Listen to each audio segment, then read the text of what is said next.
Olá, pessoal. Bem-vindos a mais um painel da Expert 2021. Meu nome é Samuel Ponsoni, eu sou gestor dos fundos da família Selection aqui na XP.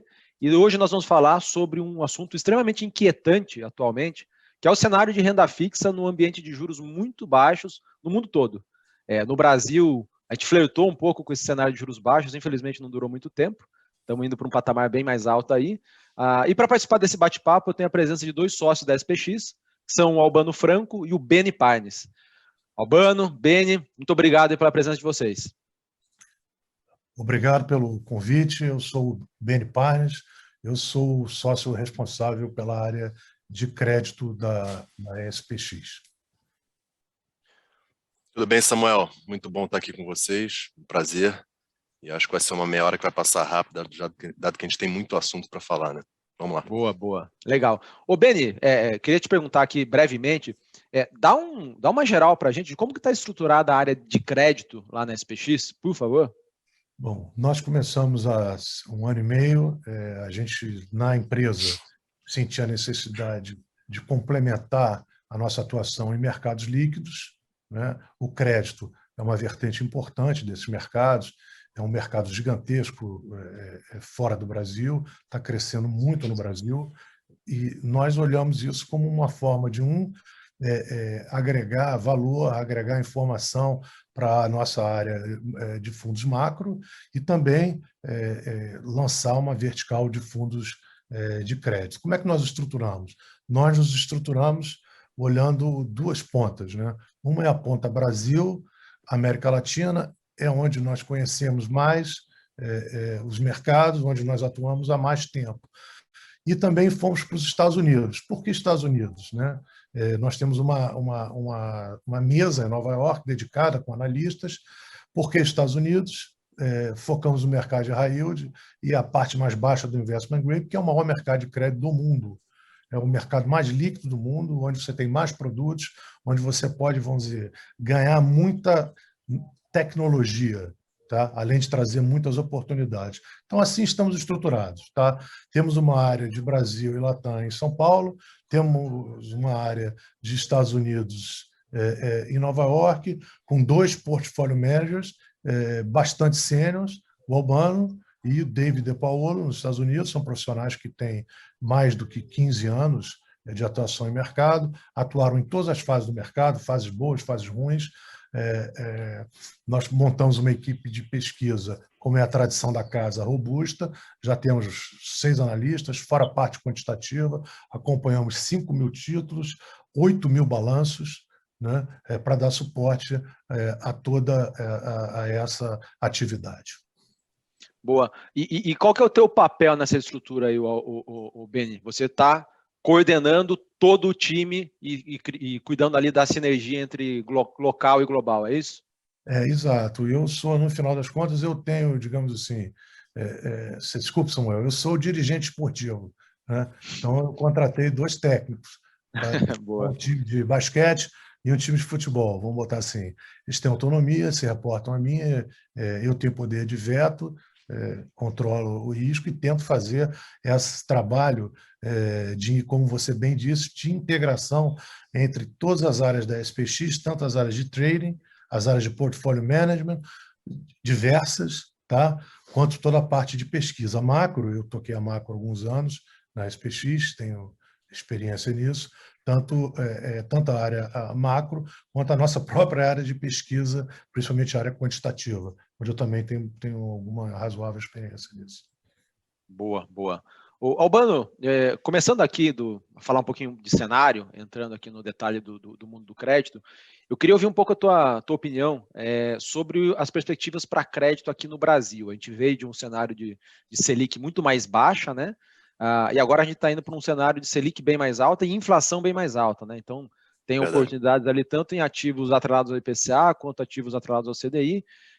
Mas queria ouvir de vocês aí, o Beni, obviamente, também pode complementar, mas onde vocês estão enxergando mais oportunidades no mercado local de crédito atualmente?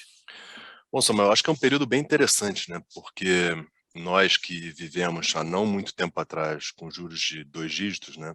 Em 2015, 14, 15, a gente via na época e falava muito que para crédito o 14 não funciona, né? Juros de 14 não é muito bom, porque mesmo tendo juros reais altos no soberano, nos títulos públicos, o crédito fica ali meio que de lado, né? Ninguém quer escutar do crédito tendo juros reais muito positivos, correndo o risco do país, do Brasil, né? E quando a gente viu vindo para 2, a gente viu que também 2 também não ajuda, né? 14 é ruim, 2 também não é bom. Então, ali no meio do caminho, a gente está, o mercado muito comenta sobre o juros terminal de 7, 7,5 e a curva falando em 9, em 25 e 10 anos batendo 10% lá na frente, mas o fato é que juros de um dígito talvez seja um ponto bom para o crédito. E a diferença que eu vejo muito grande entre o momento de fechamento de curva de juros para o crédito em relação àquele momento e em relação ao que a gente vive hoje, é que os juros reais, como a gente comentou, positivos, ou seja, o Beni comenta um pouco disso, né, Beni? Empilhar juros reais através do crédito nos parece uma boa oportunidade hoje. Além disso, ainda tem a parte técnica, ou seja, os fundos de renda fixa voltando a captar, né, aquela história que vocês comentam muito, né, a gente tem escutado muito da tal da morte da renda fixa, então ela está de volta, né? Juros reais positivos, correndo risco de crédito muito bom. Em último detalhe, respondendo especificamente a tua pergunta, é a qualidade das empresas no Brasil hoje. A gente está aqui no momento de divulgação de resultados trimestrais e balanços muito sólidos, né? Muito sólidos, ou seja, um momento que eu vejo como muito bom dado bons spreads de crédito em relação a níveis históricos, com taxa Selic subindo, você se protegendo dessa subida no crédito através do CDI+, na maioria dos casos, ou mesmo de proteção da inflação através dos papéis em IPCA, e com bons spreads de crédito, visto os balanços muito saudáveis, né? Aqui tem N exemplos de balanços divulgados de diversos setores, tanto exportadores quanto consumo local, com, enfim, empresas que fizeram exercício de balanço, de alongamento de dívida, barateamento de dívida e indicadores muito bons, né? A gente pode citar diversos aqui, empresas sem ter o que fazer com dinheiro. Petrobras pagando dividendo a mais, enfim, JBS fazendo aquisições, M&As à torta e à direita. Então, acho que é um bom exemplo de quão saudáveis estão os balanços. Bom, eu queria só complementar o que o Albano falou, porque antigamente isso acontecia e isso ficava restrito apenas ao mercado de equity e ao mercado e ao portfólio dos bancos, né? Hoje não. Hoje, com o sistema bancário, está passando por uma grande transformação, tanto do lado do ativo dos bancos, quanto do lado do passivo dos bancos, né? A XP tem um papel fundamental nisso, né? Podendo, alcançando uma distribuição maciça em todos os setores, né? De forma a distribuir vários tipos de ativos, incluindo títulos de crédito, né, que são parte importante de qualquer portfólio em qualquer lugar do mundo. Bom, e do lado da oferta desses títulos? Do lado da oferta desses títulos, como o Albano já falou, a qualidade de empresas é muito boa no Brasil. E essas empresas que vêm a mercado, que estão no mercado, emitindo tanto títulos locais quanto títulos no exterior, são empresas que já passaram pelo crivo da qualidade, né? E mais, como os bancos estão também mudando sua estratégia, né? E hoje o crédito pessoa física nos bancos é muito maior do que o crédito para pessoa jurídica, né? Abre-se também com as novas regras de Basileia, abre-se um espaço grande, porque os bancos não têm mais interesse, em geral, em emitir e encarteirar. Eles têm interesse em fazer o papel de investment bankers, porque eles não querem ocupar o balanço deles, dadas as novas regras cada vez mais restritivas de capital e o custo do capital dos bancos, que também aqui no Brasil é muito alto. Uhum. O BNDES é um bom exemplo nessa manhã. A gente estava olhando, né, Beni? O BNDES com mais de 500 bi de estoque há poucos anos atrás, tendo devolvido dinheiro para o Tesouro abaixo de 150 agora. Quer dizer, o próprio BNDES é um bom exemplo da mudança de figura dos bancos, fazendo com que o mercado de capitais ganhe protagonismo na parte de crédito. E é disso que a gente fala. Desculpe interrompê-lo, como é nos Estados Unidos, né? O mercado de crédito nos Estados Unidos ele é muito maior fora dos bancos, e não estou falando aqui de hipotecas, tá? Estou falando, o mercado americano de crédito corporativo ele é muito maior fora dos bancos, através de títulos, do que dentro dos bancos. O Brasil não é os Estados Unidos, mas certamente há uma tendência de convergência nessa parte financeira. E é o que está acontecendo. Agora que nós temos poder de distribuição, em casos como o de vocês, como a XP, nós agora vamos assistir também a essa transformação no mercado de crédito. Boa, boa.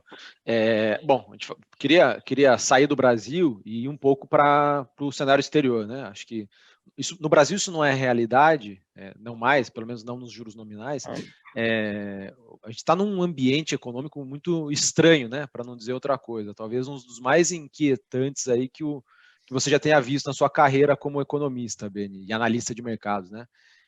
E uma das coisas que você nunca tinha visto antes, provavelmente, era um ambiente com juros tão baixos assim por tanto tempo.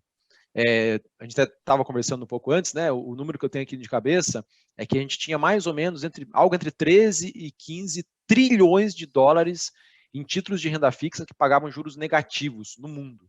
Um volume assim, descomunal.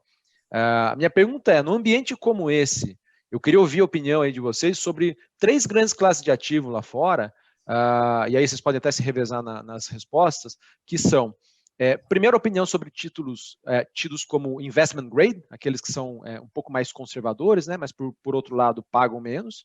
Depois, os títulos de crédito high yield, aqueles de empresas que já são um pouco mais arriscadas, mas oferecem melhores retornos.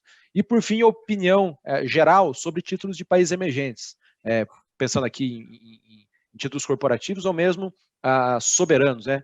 Explicar se vocês, por acaso, exploram os dois lados, né, corporativo e soberano. Mas, enfim, vocês fiquem à vontade aí para responder na ordem que vocês preferirem, mas investment grade, high yield e emergentes. Como que vocês estão olhando nesse ambiente maluco aí de juros negativos ou zero no mundo todo? Bom, já que você falou, me provocou como economista, são tempos muito difíceis, né? Que a gente está passando no sentido de entendimento do que está acontecendo e do que está por vir, né? É impossível falar de qualquer mercado hoje em dia sem falar da atuação dos bancos centrais. Impossível. Tá? Essa experiência monetária que foi feita, que está sendo feita, ela começou a ser feita em 2008, tá? E ela está sendo repetida agora com uma intensidade ainda muito maior após a pandemia. É o ponto central de qualquer análise. Até agora, eu vou falar só do FED, o FED tem sido muito bem sucedido. A verdade é essa. Ele atuou cedo, ele não esperou, ele está recomprando papéis, está injetando liquidez no mercado, deu um backstop no mercado de títulos corporativos. A atuação tem sido muito boa e, em conjunto com a política fiscal nos Estados Unidos, tem trazido a economia americana de volta com uma velocidade que eu diria até surpreendente, né? Só que essa é uma experiência monetária, isso aí não deve durar para sempre, né? Então, o que acontece hoje em dia é que não só o Banco Central americano, como o Banco Central europeu e outros bancos centrais do mundo, o Japão já vinha fazendo isso há mais tempo, o que eles fizeram? Eles injetaram uma quantidade enorme de reservas bancárias no mercado, enorme, tá? Essas reservas, obviamente, foram parar nos bancos, né? Nos investidores, e comprimiu, né? Todos os spreads. Tá certo? A gente acredita que essa liquidez, eu chamo liquidez de excesso de reservas bancárias. Esse excesso de reservas bancárias, ele vai ser enxugado. Já estão anunciando o tapering nos Estados Unidos. E a situação vai se normalizar, né? A gente acha que ela tende a se normalizar. Então, o que a gente acha hoje em dia? Vamos lá, mercado, em geral, nos Estados Unidos, não dá para dizer que está barato, né? Até historicamente, né? O mercado... os spreads estão comprimidos, tem muita oportunidade em vários lugares, né? Como eu disse, é um mercado de 1 trilhão e 600 milhões de dólares no high yield. É um mercado de 7 trilhões e meio de dólares no investment grade. Então, o que acontece? No investment grade, a gente tem visto um fenômeno bastante interessante. O que é? Como você apontou, há cerca de 11 trilhões, 12, 14 trilhões de títulos com juros negativos. Mas a gente tem que reparar uma coisa só interessante, que é o seguinte: muita gente comprou esses títulos com juros positivos. Então, pessoas que compraram esses títulos com juros positivos estão sentados num caminhão de lucro. Tá certo?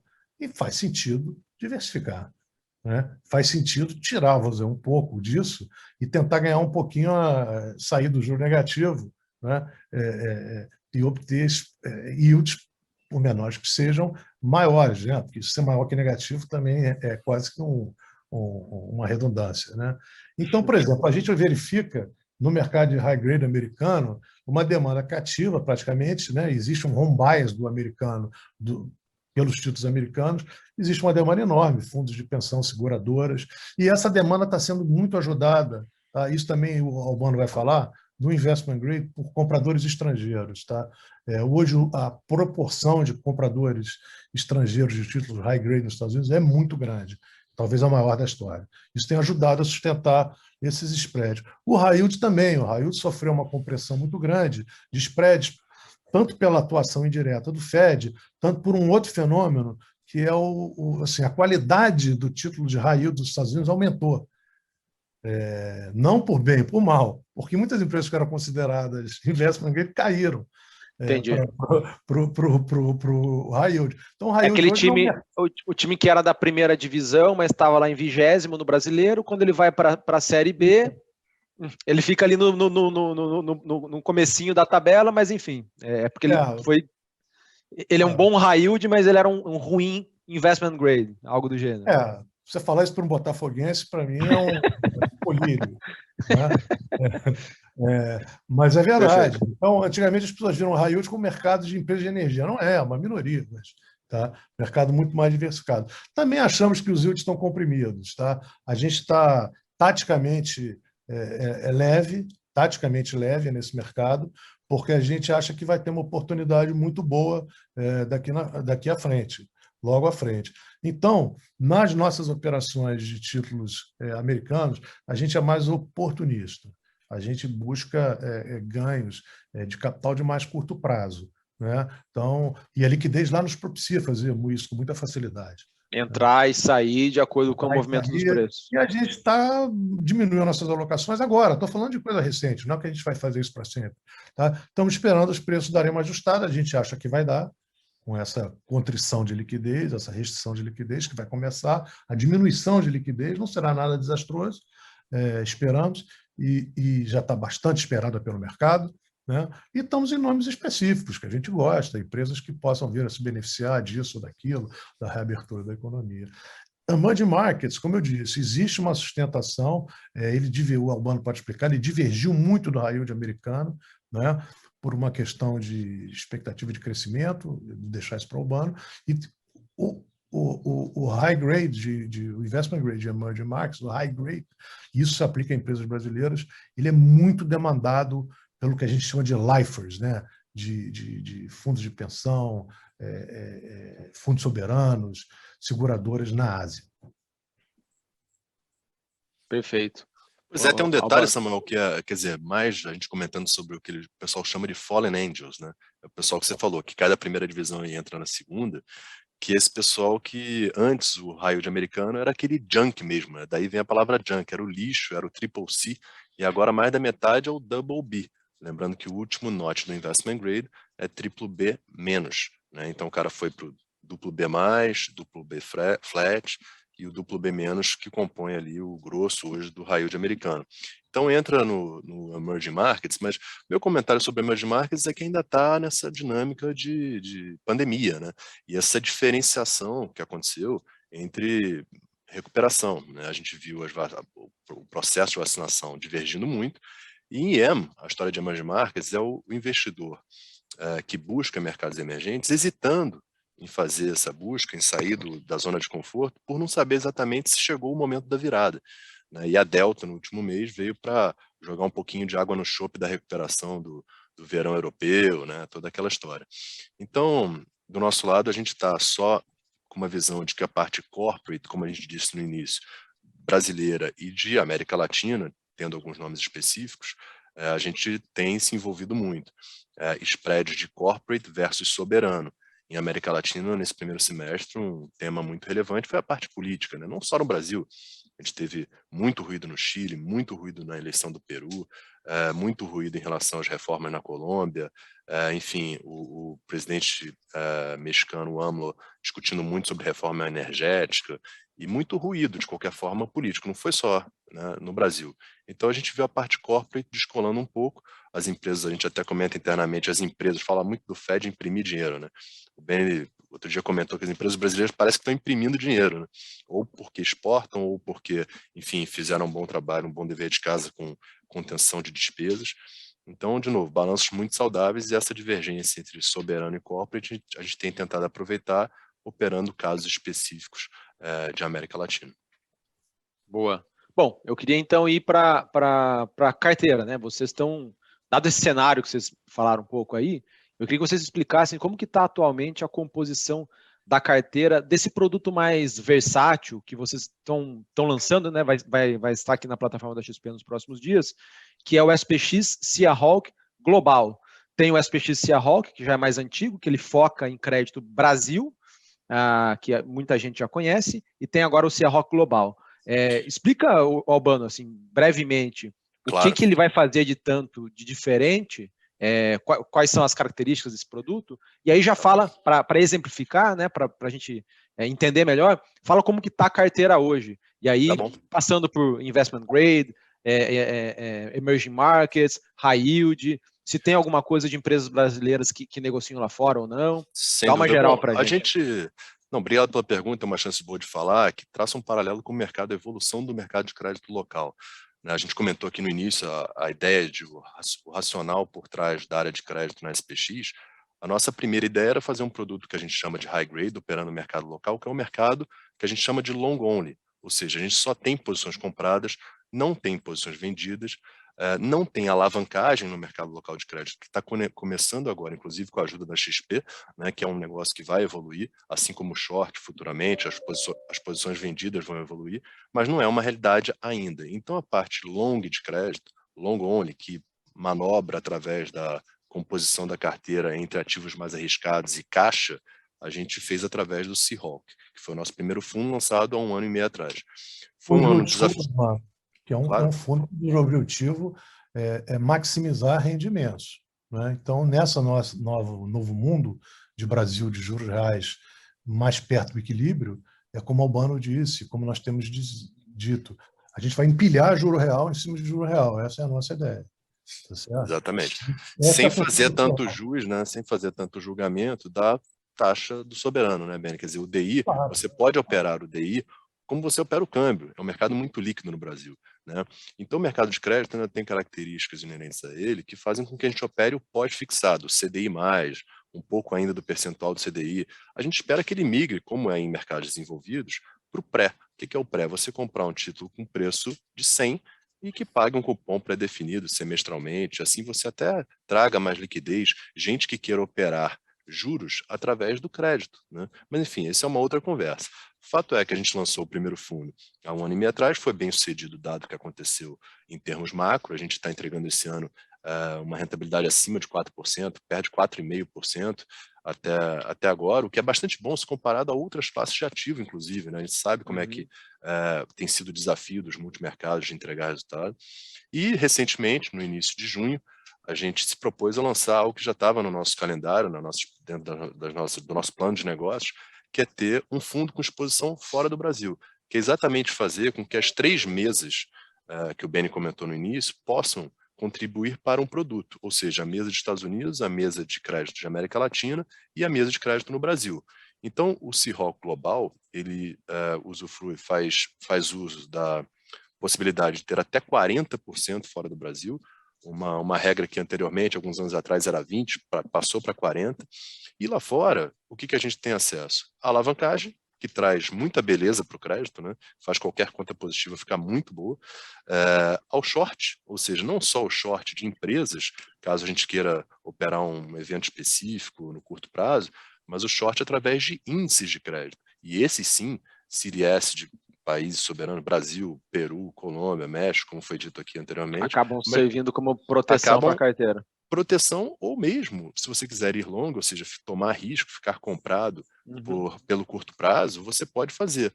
Uma outra possibilidade do short é você ficar short na Treasury, quer dizer, se proteger de 10 anos, que nos Estados Unidos recentemente foi parar lá em 1,70, voltou para 1,15, hoje está aqui perto de 1,35.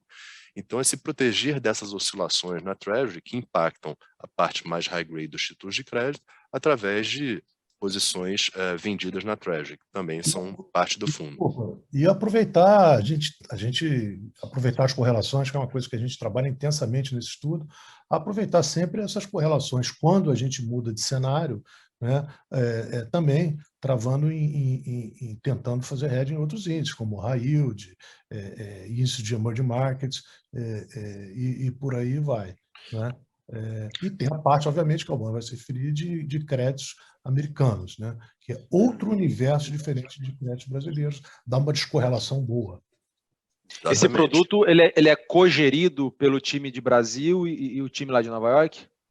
Sim, ele é gerido, eu sou o responsável, tá? Há uma divisão de risco, o Albano, como tem a maior parte do risco, né? Ele bem explicou que tem 60% dos ativos no Brasil, né? E 40% lá fora, né? O Albano, no final, acaba que é o gestor desse fundo, né? A gente tem as nossas métricas de risco, métricas de liquidez, são definidas às vezes e apertadas, tá? Em relação ao que a gente tem como parâmetro básico, e o Albano se encarrega de fazer a parte geral do portfólio, mas obviamente que a parte americana é o risco dado para os Estados Unidos, ou às vezes até o risco pedido pelos Estados Unidos, ele é gerido todo pela mesa de Nova York, como não poderia deixar de ser.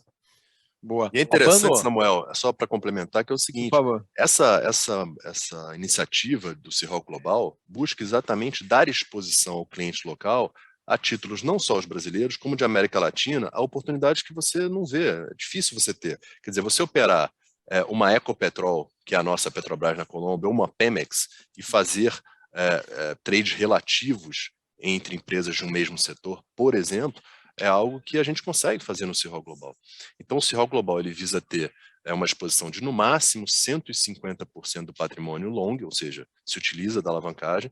Como a gente também vai ter alguma coisa short, ele também tem um limite indicativo de 200% da exposição bruta. Quer dizer, se somar os longs e os shorts de maneira modular, você tem um 200% como limite. E como é um fundo, aí você entra naquela nomenclatura mais conhecida pelo pessoal de equities, que é o long bias, né? Que é o long bias? A gente tem que dizer que a posição neutra dele é de 80% alocado. Então é isso, é um fundo que visa estar ali no neutro, 80%. Se estiver muito otimista, ele vai se utilizar da alavancagem, principalmente fora do Brasil, para chegar a mais de 100% do patrimônio, e tendo algumas posições short para poder fazer alguns trades relativos. Então é um fundo que traz esse viés mais conhecido da turma do equity, quer dizer, da renda variável, para o crédito. Então acho que é bem um próximo passo, e a gente vai dando passos na direção certa nesse nosso mercado de crédito, conforme formos evoluindo. 2 minutinhos. Como que está a carteira hoje, para tentar entender o produto na prática? Quais são as principais posições desse produto hoje? O produto está um pouco mais comprado do que tem de patrimônio, então nesse racional que eu comentei, ele está perto de 110% do patrimônio alocado.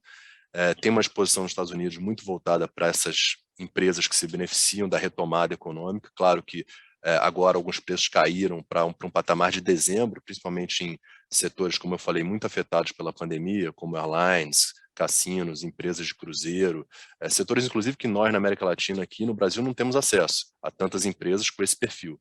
Então a gente tem sim nos Estados Unidos essa pegada um pouco mais, vamos dizer assim, voltada para a retomada da economia. No Brasil a gente tem um mercado ainda muito conservador, voltado ainda para os emissores naturais, energia elétrica, concessões, resultados bons, empresas com balanços sólidos. Então a gente está bem otimista, vamos dizer assim, com o spread de crédito, dada a probabilidade de default das empresas brasileiras no momento.